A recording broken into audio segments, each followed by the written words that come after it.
नमस्कार, बहुत स्वागत है आपका सुप्रभात राजस्थान में। मैं हूं आपके साथ श्रुति श्रीवास्तव और मैं हूं आपके साथ ममता तिवारी। शुरुआत सबसे पहले सबसे बड़ी खबर के साथ करते हैं। आज जो है पहला बजट आने वाला है। मोदी सरकार के तीसरे कार्यकाल का ये बजट है। संसद में से पेश किया जाएगा। वित्त मंत्री निर्मला सीतारमण आज सुबह 11 बजे बजट पेश करेंगी और इसी के साथ ही वित्त मंत्री निर्मला सीतारमण लगातार 7वां बजट पेश कर एक रिकॉर्ड भी बनाएंगी। लोकसभा चुनाव के बाद इस बजट में सरकार की घोषणाओं पर सबकी नजर रहने वाली है। बजट को लेकर खुद प्रधानमंत्री नरेंद्र मोदी ने कल आम बजट अमृतकाल का अहम बजट होगा ये बात बोली थी और ये 5 साल के लिए हमारी दिशा तय करने के साथ ही 2047 तक विकसित भारत की आधारशिला रखेगा। वहीं इस बजट से मीडियम क्लास को टैक्स में छूट मिलने की उम्मीद है। इस बजट में सरकार इंफ्रास्ट्रक्चर और किसानों के लिए कुछ बड़ा ऐलान कर सकती है।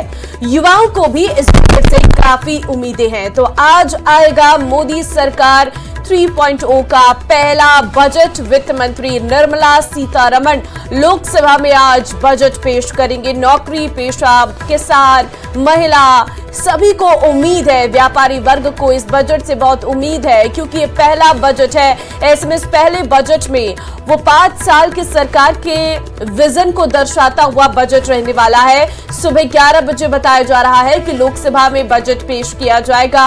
वित्त मंत्री निर्मला सीतारमण 7वीं बार जो है बजट पेश करेगी। न्यूज़ 18 राजस्थान पर आप इसकी नॉन स्टॉप कवरेज देखिएगा। तो सबसे बड़े पैनल और सबसे सटीक विश्लेषण आपको न्यूज़ 18 राजस्थान दिखाएगा। नॉन स्टॉप कवरेज, और ये कवरेज अभी से शुरू हो चुकी है। जब तक ये बजट की घोषणाएं नहीं हो जाती हैं तब तक उसका विश्लेषण भी न्यूज़ 18 बिल्कुल सटीक करेगा।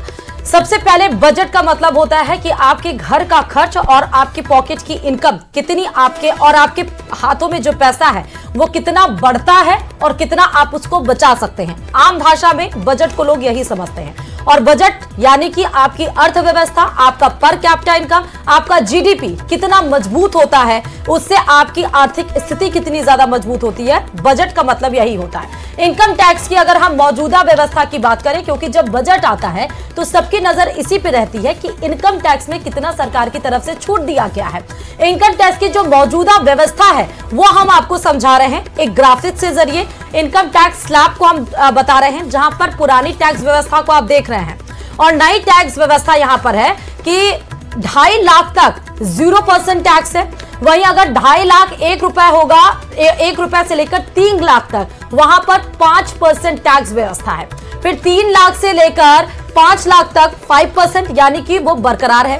5 लाख से ऊपर आप जाते हैं और 1 लाख का डिफरेंस आता है, यानी कि 5 लाख से लेकर 6 लाख तक तो 20% है। उसके बाद जाइए 6 लाख से लेकर 9 लाख तक तो वो 20% रहता है।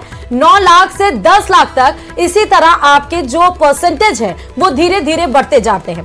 नई टैक्स व्यवस्था अगर आएगी तो पुरानी टैक्स व्यवस्था जैसे 9 लाख से 10 लाख हुई वहां 20% है, नई टैक्स व्यवस्था में वो 15% होगा। इसी तरह आंकड़े अब 10 लाख के ऊपर हमारे साथी ममता बताएंगी। तो फिलहाल आपको हम दिखा रहे हैं इनकम टैक्स स्लैब के बारे में बता रहे हैं। पुरानी टैक्स व्यवस्था और नई टैक्स व्यवस्था दोनों की मौजूदा स्थितियों को आपको बता रहे हैं, जिसमें जानकारी जो है वो 0 से लेकर 2.5 लाख तक के से शुरू होती है, जहां पर कोई भी टैक्स आपको देना नहीं पड़ता है। लेकिन 10 लाख से 12 लाख के बीच में पुरानी टैक्स व्यवस्था 30% और नई टैक्स व्यवस्था 15% मानी जा रही है। और इसी तरीके से ये परसेंटेज बढ़ता जाता है क्योंकि टैक्स स्लैब में जो बदलाव है वो हर साल देखने को मिलता है। लेकिन इस बार मौजूदा क्या स्थिति रहेगी इस पर सभी की नजरें रहने वाली है। बजट के दिन बाजार पर भी सभी की नजरें रहेंगी और महिलाओं के लिए इनकम टैक्स व्यवस्था के बारे में भी आपको जानकारी दे रही है। पुरानी अगर हम टैक्स व्यवस्था को देखें तो 0 से लेकर 2.5 लाख तक 0% पुरानी टैक्स व्यवस्था है और 2.5 लाख से 5 लाख तक 5% टैक्स व्यवस्था है। और 5 लाख से ऊपर की अगर हम देखें 5 साल से 10 लाख तक तो 20% है और 10 लाख से लेकर 12 लाख तक 30% है। तो ये महिलाओं के लिए टैक्स व्यवस्था है। और इनकम टैक्स स्लैब में नई टैक्स व्यवस्था क्या हो सकती है वो भी आपको बता देते हैं। 0 से लेकर 3 लाख तक 0% और इसी के साथ ही 3 लाख से लेकर 2 लाख तक अगर हम देखें तो 5% देना पड़ सकता है नई टैक्स व्यवस्था के हिसाब से।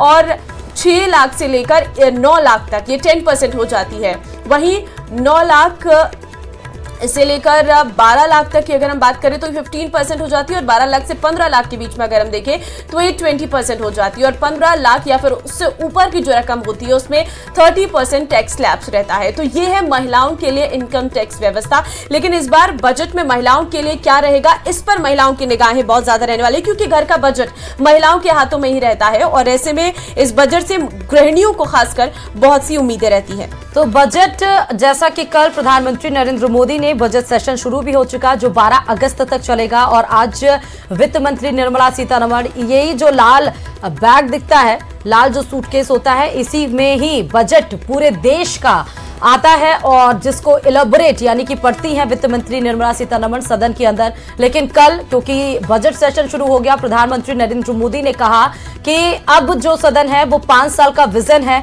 अब जो बजट है वो विकसित भारत 2047 के विजन को रखेगा, और उसके आधार पर ही हम अपने बजट को बनाते हैं। अर्थव्यवस्था तीसरी सबसे बड़ी अर्थव्यवस्था बने, इस पर फोकस है, और लगभग इसी को ही आधार मानते हुए बजट इस बार बनाया गया होगा। जैसा कि अंतरिम बजट जब लोकसभा के दरमियान आया हुआ था, उस समय भी आप देखिए अंतरिम बजट ज्ञान पर फोकस था, यानी कि महिलाओं, युवा, किसान और गरीबी, और इसी को देखकर ही ये, क्योंकि 4 सेगमेंट होते हैं, कहीं ना कहीं देश में मजबूती यानी कि रीढ़ की हड्डी कहीं ना कहीं होते हैं वो देश के, और इस पर भी ये अंदाजा लगाया जा रहा है कि इस बार जो पूर्ण बजट आ रहा है देश का, वो भी कहीं ना कहीं इस पर ही आधारित होगा। अब बजट में कहां कहां क्या चीज फोकस रहने वाला है वो सब भी हम आपको बताएंगे, लेकिन इनकम टैक्स की व्यवस्था अभी हमने आपको समझाई, महिलाओं के लिए इनकम टैक्स की व्यवस्था क्या होगी वो भी समझाया।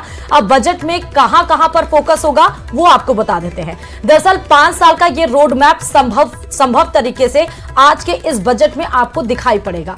विकसित भारत के लिए रणनीति संभव दिखाई पड़ेगी, इकोनॉमी में किस तरह से मांग बढ़ाई जाए ये संभव है, क्योंकि लोगों के हाथों में जितना पैसा होगा उतना ही ज्यादा वो बाजार में खर्च कर पाएंगे, और जितना वो खर्च करने की उनकी कैपेसिटी होगी, इसका मतलब प्रोडक्ट की डिमांड उतनी बढ़ेगी, जितनी प्रोडक्ट की डिमांड बढ़ेगी उतनी मैन्युफैक्चरिंग ज्यादा होगी, जितनी मैन्युफैक्चरिंग ज्यादा होगी उससे बाहर के देश इन्वेस्टमेंट आपकी कंट्री में यानी कि देश में कर पाएंगे, और जितना इन्वेस्टमेंट होगा इसका मतलब कि पर कैपिटा इनकम एक व्यक्ति की बढ़ेगी, और अगर पर कैपिटा इनकम एक व्यक्ति की बढ़ती है तो जीडीपी अपने आप बूम करेगा। इसका मतलब अगर हम पिछले 2023-22 से 23 और 23 से 24 अगर फाइनेंशियल ईयर की गति देखें जीडीपी की, तो 8.2 यानी कि 8.2 की गति से जीडीपी बढ़ती आई है, कोरोना काल को अगर हम छोड़ दें, और उसी को आधार मानते हुए जितनी जीडीपी आपकी, और अब टारगेट 8.2 से ज्यादा रखी गई है। इसका मतलब कि अब आज का जो बजट है उसमें देखना होगा कि बहुत कुछ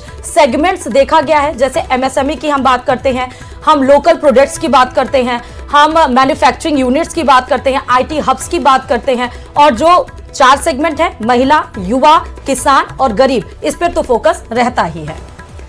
बिल्कुल, तो हम आपको बता रहे हैं कि बजट में कहां पर फोकस रहने वाला है। रोजगार बढ़ाने के लिए नए फैसले संभव माने जा रहे हैं, ग्रीन इकोनॉमी पर रह सकता है जोर, वित्तीय अनुशासन से कोई समझौता नहीं होगा, 5 साल का रोड मैप इसमें संभव माना जा रहा है, विकसित भारत की रणनीति इसमें संभव मानी जा रही है, क्योंकि बजट जब 2023 आया था तो सरकार ने पुराने टैक्स स्लैब में किसी तरह का कोई बदलाव नहीं किया था। तो ऐसे में माना जा रहा है कि इस नई साल की और इस नए टैक्स रिजीम को डिफॉल्ट रिजीम बना दिया गया था। ऐसे में अगर टैक्स पेयर किसी भी रिजीम का चुनाव नहीं करता है तो उसका टैक्स नई टैक्स रिजीम के तहत जमा होगा, और इसके साथ ही नई टैक्स रिजीम में टैक्स सीमा को 5 लाख रुपए से बढ़ाकर 7 लाख कर दिया गया था। और एक और बड़ी खबर आपको बताते जाएं कि बजट पेश होने से पहले आज मोदी कैबिनेट की बड़ी बैठक भी होगी। कैबिनेट की बैठक में बजट को मंजूरी दी जाएगी, और इसके बाद जो है वित्त मंत्री निर्मला सीतारमण संसद के लिए रवाना होंगी, और फिर आम बजट को पेश किया जाएगा। तो कुछ इस तरीके से बजट पेश किया जाता है। तो सुबह 10:15 पर ये बैठक जो है वो शुरू हो जाएगी, और बैठक में मुहर लगेगी इस बजट पर। मोदी कैबिनेट की ये बैठक रहती है। इस बैठक के बाद जो है वित्त मंत्री बजट जो है संसद में पेश करेंगे। इसके बाद इस बैठक के बाद वो राष्ट्रपति द्रौपदी मुर्मू के पास जाएंगे, जहां पर राष्ट्रपति के साइन उस बजट पर होंगे, और उसके बाद जाके वो बजट जो है संसद में पेश किया जाता है। तो ये पूरी रणनीति के तहत जो है बजट को पेश किया जाता है। तो सबसे पहले 10:15 पर मोदी कैबिनेट की बैठक रहने वाली है। सुबह का ही समय रहेगा जब बजट में मुहर लग जाएगी और उसके बाद आज देखना होगा कि आखिर निर्मला सीतारमण के इस बैग से क्या क्या चीजें निकलती हैं, कितनी राहत मिलती है और खासकर टैक्स स्लैब वालों को सबसे ज्यादा उम्मीद है कि आखिर इस बार कितने बदलाव किए जाते हैं इस टैक्स स्लैब पर। महिलाओं को उम्मीद है कि उनके लिए इस बजट पर क्या रहेगा, महंगाई को कम करने के लिए सरकार क्या करेगी, इंफ्रास्ट्रक्चर डेवलपमेंट के लिए सरकार आखिर क्या प्लान लेकर आ रही है और 5 साल का विजन इस बजट में जो है आज रखा जाएगा। आज